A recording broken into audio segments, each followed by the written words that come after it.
başta içeriye girip yukarı kontrol ettikten 15 saniye sonra diğeri arkasından geliyor. Buradan içeri giriyorlar. Bu kapının açık olup olmadığına eminim ama yukarıdaki kapı kesinlikle kilitliydi. Hızlı bir şekilde buradan yukarıya doğru çıkıyorlar.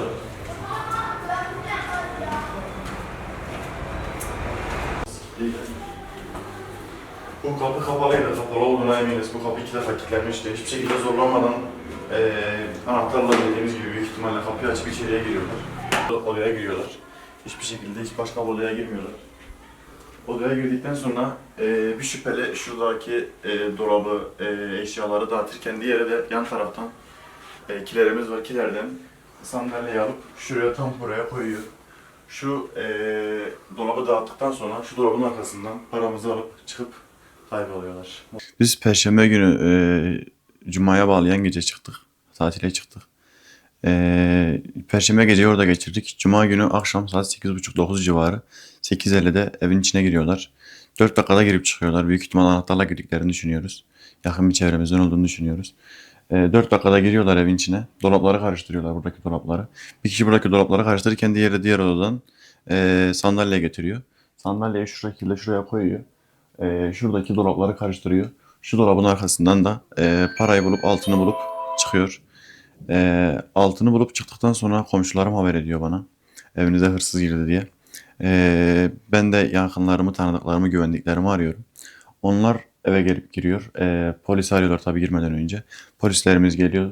Parmak izi falan alıyorlar olay yerinden.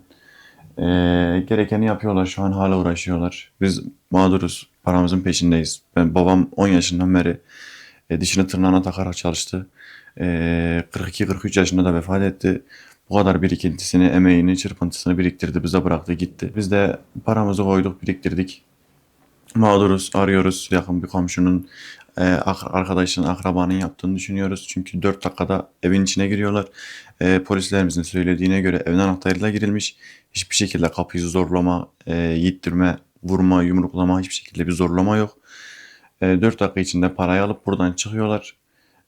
Ondan sonra gözden kayboluyorlar. Polislerimiz geliyor, parmak izi alıyor, olay yeri inceleme. Sağ olsun her şekilde ilgileniyorlar. Biz de elimizden geldiği kadar bir şeyler bulmaya, bir şeyler yardımcı olmak için onlara yardımcı bulunuyoruz. Parayı alıp çıkıyorlar evden. Ortalama ne kadarlık bir kaybımız var? 50-60 tane, 55-60 tane Cumhuriyet altınımız var. 600 gram kesme altınımız var. Annemin bilezikleri var. Ortalama 1 kilo yakın altın zararımız var. 7,5-8 milyon TL'ye yakın bir takabülü var yani. Ben 2 senedir çalışıyorum. 2 senede birikintim var içinde. Fazla bir katkım yok. Çoğu sağ olsun rahmetli babamdan kalmaydı bize. Yetkililerimizden yardım istiyoruz. Bir an önce mağduriyetimizin giderilmesini istiyoruz. Biz mağduruz. Ben annem var. Ben evin en büyüğüm. Eve tek başıma bakıyorum. 2 küçük kardeşim var. İkisi okuyor. Ben onları hem okutmaya çalışıyorum hem evi geçindirmeye çalışıyorum. Tüm yük benim üstümde şu anda. Bir an önce mağduriyetimizin giderilmesini istiyoruz. O para bizim, benim, annemin, kardeşlerimin geleceğiydi. Yani o para sayesinde belki bir türlü ayakta duruyorduk. Hani başımıza bir olay gelince arkamızda bu paramız var diyorduk. Ama artık bu paramız var diyemiyoruz. Biz mağduruz. Biz yetkililerden yardım istiyoruz. Oğlumun da dediği gibi biz dışarı çıkmıştık. Ertesi gün 8.30-9 arası gelip girmişler. Anahtarla geldikleri için zaten içimden biri olduğunu düşünüyorum. Beni bilen, bizi bilen biri olduğunu düşünüyorum.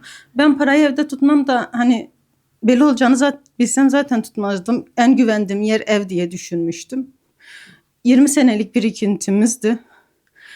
Yani çocuklarım toplayıp getirip ben biriktirip ben yetimlerim için biriktirmiştim. Umudum vardı onda. Umudum gitti. Bir an önce de yardımcı olmalarını istiyorum. Polislerimiz zaten elinden geleni yaptılar, yardımcı da oluyorlar. Bunun bir an önce hızlanıp bulunmasını istiyorum. Çünkü yetimlerimin yüzünü gülmesini istiyorum.